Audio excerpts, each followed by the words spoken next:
Did you see what's going on? I mean, obviously, you've seen what's going on in California. But the governor gave this creepy fucking speech where he was talking about speculators coming in and talking about what to do with the land of all these homes that have been burnt down while it's still only 6% contained. And he did this little dance like, I've been talking with these, with the governor of Hawaii about what to do. We've got some ideas. A speculator, we're gonna have some meetings. Like, he's doing Really? this. Oh. California Governor Gavin Newsom is now calling his city's homeless encampments unacceptable, which is odd since he's the guy who, made them acceptable, turning sidewalks into red carpet events for drug addicts, thieves, and unemployed CNN anchors. On Monday, he urged cities to ban the camps from sidewalks, parks, and other public areas. So after years of denying the problem, he's now pretending to fix it, which is like putting on a condom as you're leaving a whorehouse. Who hasn't? It began with a smug grin and ended in absolute ruin. In the chaos, Gavin Newsom couldn't even remember which camera to look terrified into, and yes, everyone noticed. Joe Rogan charged in like a wrecking ball of truth, flinging facts that hit harder than a freight train.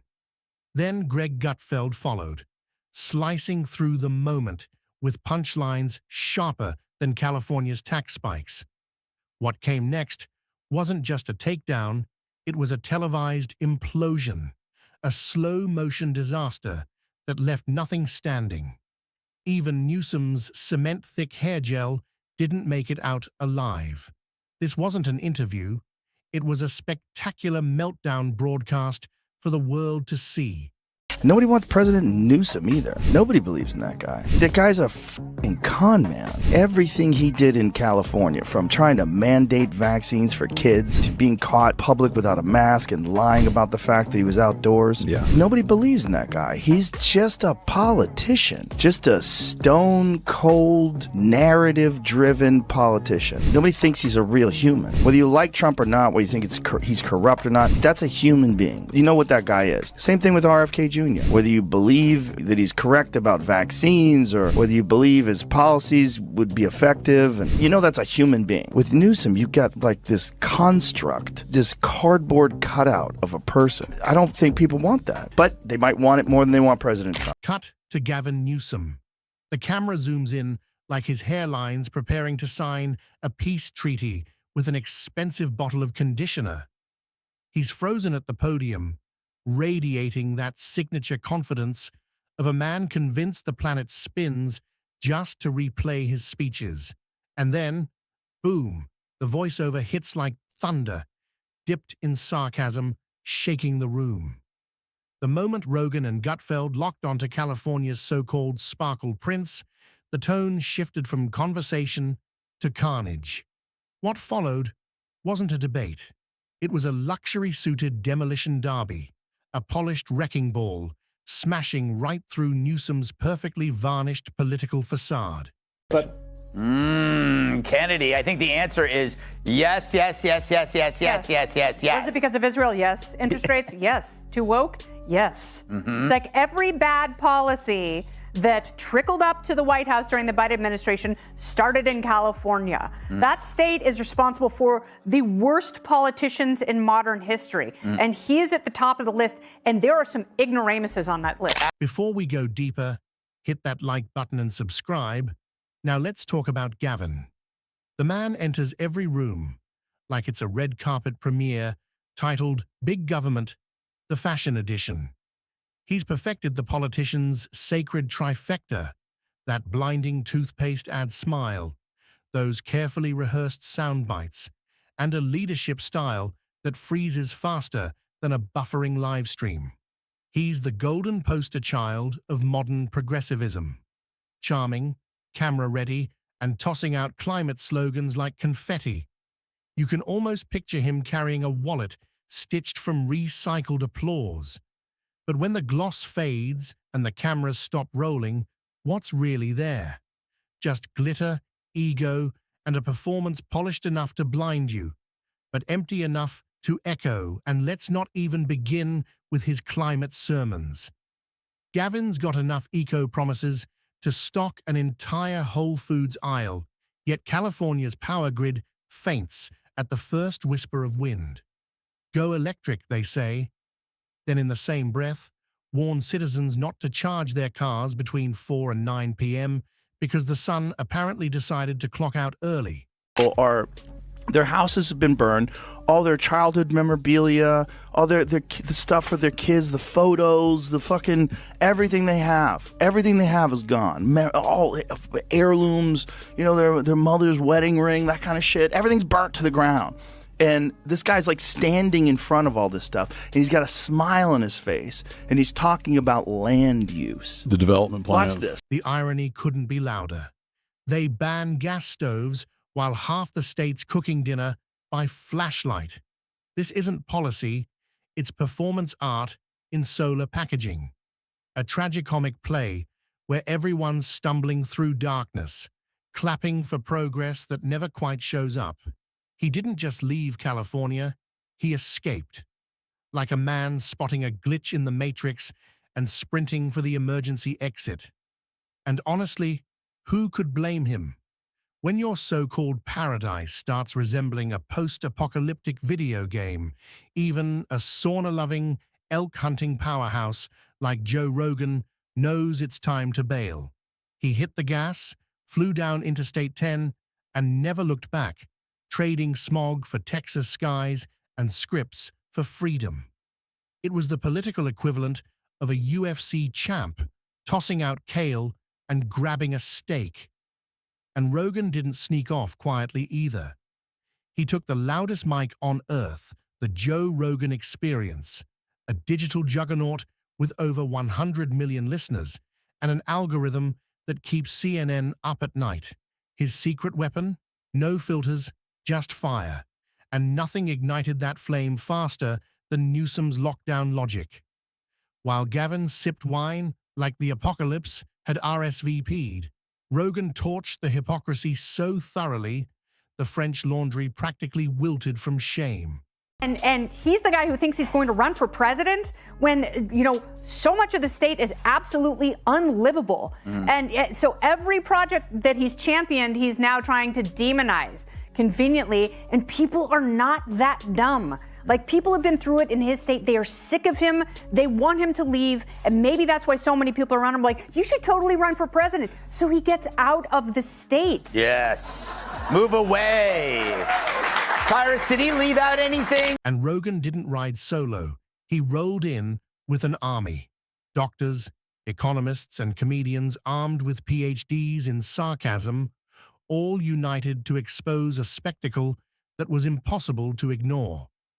California's rules made less sense than a TikTok finance guru giving stock tips through cat filters. Small businesses were crushed, while megacorporations danced through the disaster untouched. Health mandates felt like they were drafted by a magic 8-ball, random, confusing, and always perfectly inconvenient. And there was Gavin, still grinning like a toothpaste model, convinced that one more swipe of hair gel could patch up shattered trust. Then came the Great Tech Exodus, a modern-day Oregon Trail, only this time the wagons were Teslas, and the destination was freedom. Rogan didn't just talk about it, he proved it. He packed up, moved his empire to Austin, and showed that his best argument wasn't words or data. It was his own life, lived louder than any speech.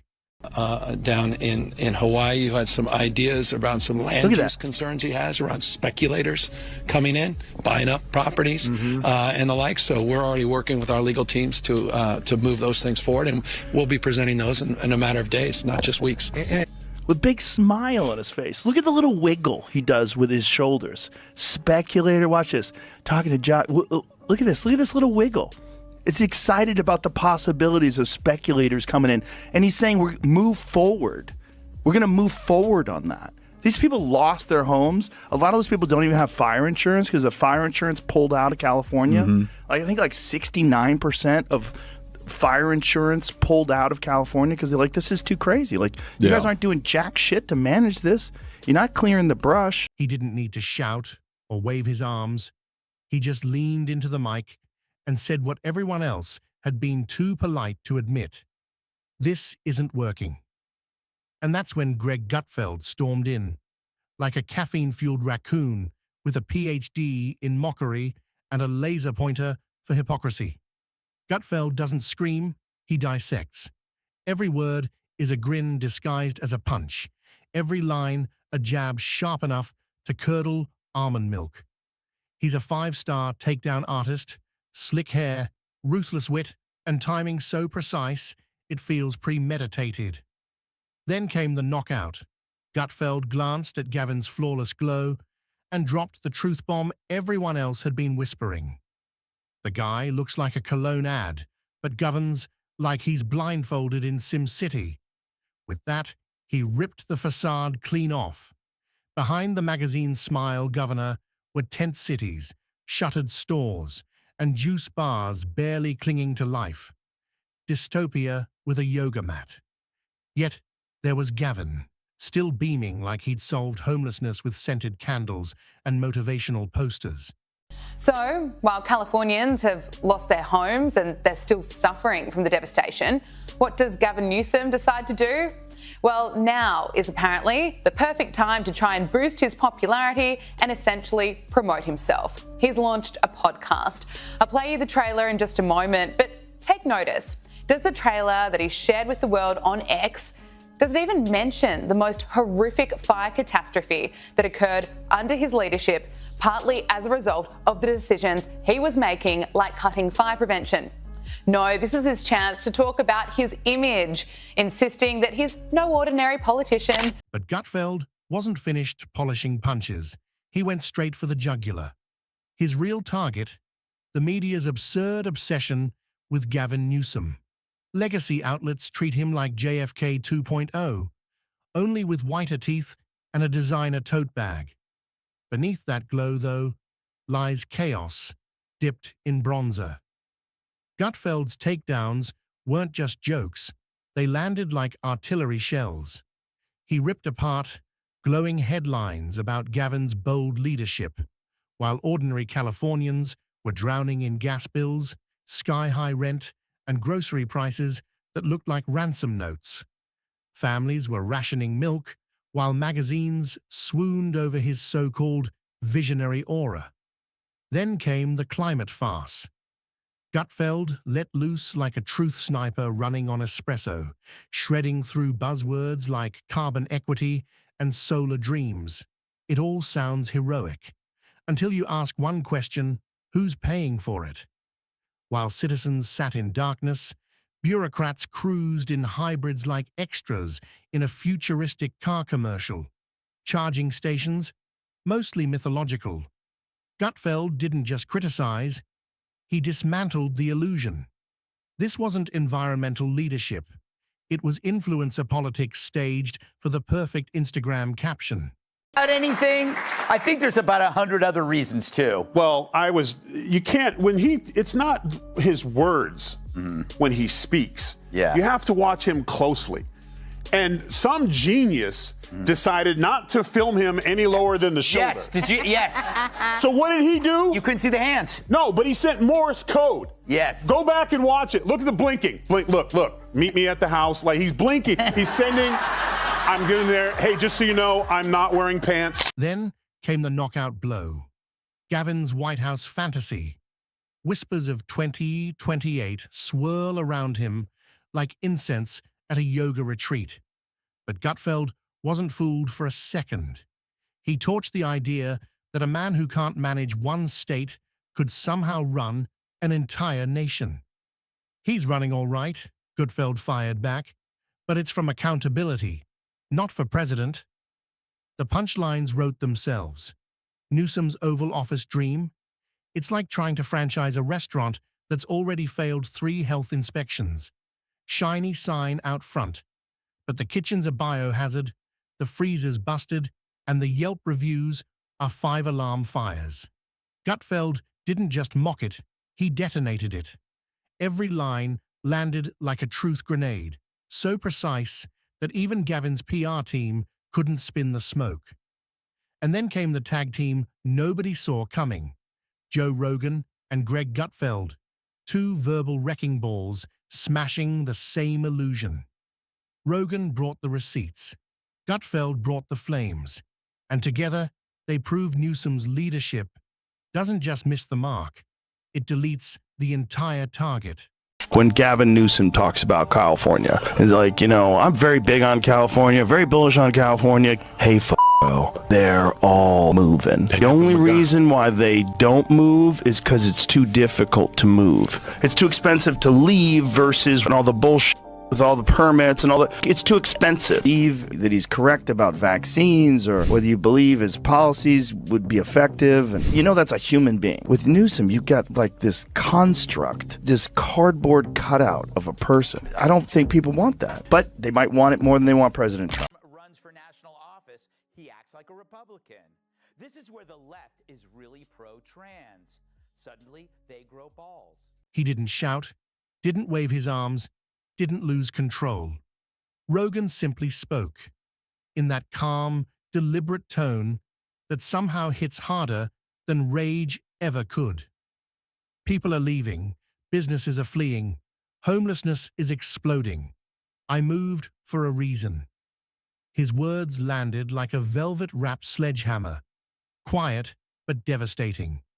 Rogan wasn't there to entertain, and that's exactly what made it sting. Then came Gutfeld, same precision, different voltage. Where Rogan cut with logic, Gutfeld burned with style.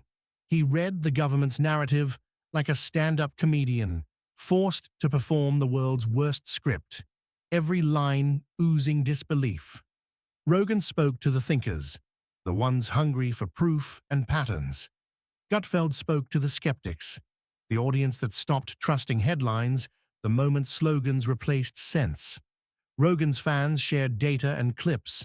Gutfeld's followers just pointed at the flaming mess and said, "You see it. That's the joke." California Governor Gavin Newsom has been facing major calls to resign over his appalling handling of the deadly California wildfires. And just to quickly recap, these were the most destructive wildfires the state has ever seen. More than 16,000 properties were destroyed. The cost of the fires is estimated to be more than $200 billion. And for businesses in LA County, the future is looking grim. It's projected businesses will continue to lose billions of dollars over the next 5 years due to destruction. When I went there, I had a great relationship with President Xi. We got along very well. And they treated me better than anybody's ever been treated. And I said, this air is good. Do you know they closed every factory 1 week before I got there from within 200 miles? That's like what Gavin Newsom did when Xi Jinping came to San Francisco. He cleaned it up. He cleaned it up. He got rid of all Isn't the homeless that terrible people. in a way to think, he cleaned it up and then it became a pigsty. Well, the dumbest thing is he said when your friends come by, when you have visitors, you clean up your house. Like, how about just keep your fucking house clean? Can you imagine? It's the dumbest thing I've ever I heard. keep bringing up Gavin. Well, other than my respect for his work in American Psycho, he's starting to distance himself from his party's worst ideas. Newsom, a guy who hates fossil fuels but could still bring down the price of gas by wringing out his hair, once proclaimed that his state would be a sanctuary to all who seek it. No matter their style, Rogan with icy precision or Gutfeld with blistering sarcasm, they landed on the same brutal truth. Gavin Newsom isn't leading, he's performing. And the audience reviews, 2 massive thumbs down. This isn't just failure, it's failure dipped in glitter. He's a movie trailer promising a masterpiece, but delivering 90 minutes of slow-motion speeches, confusion, and recycled slogans. Rogan and Gutfeld weren't fooled for a second. They came from opposite corners, but saw through the same illusion, tearing it apart like seasoned pros. Gavin became the living emblem of all style and zero substance. Endless talk, no transformation. At that point, it wasn't about who won, but what got unmasked. Gavin Newsom didn't just face criticism, he got decoded. The curtain fell, and all that remained were filters, flash, and empty solutions. Rogan might title his next episode California Collapse, Volume 2. Gutfeld could spin it into a viral bit, Gavin's Glamour Tour, Homelessness Edition. And Gavin? Reflection isn't in the script. He'll likely post another wind turbine selfie captioned, "Leading with Vision." Because for him, it's never been about change, only the performance.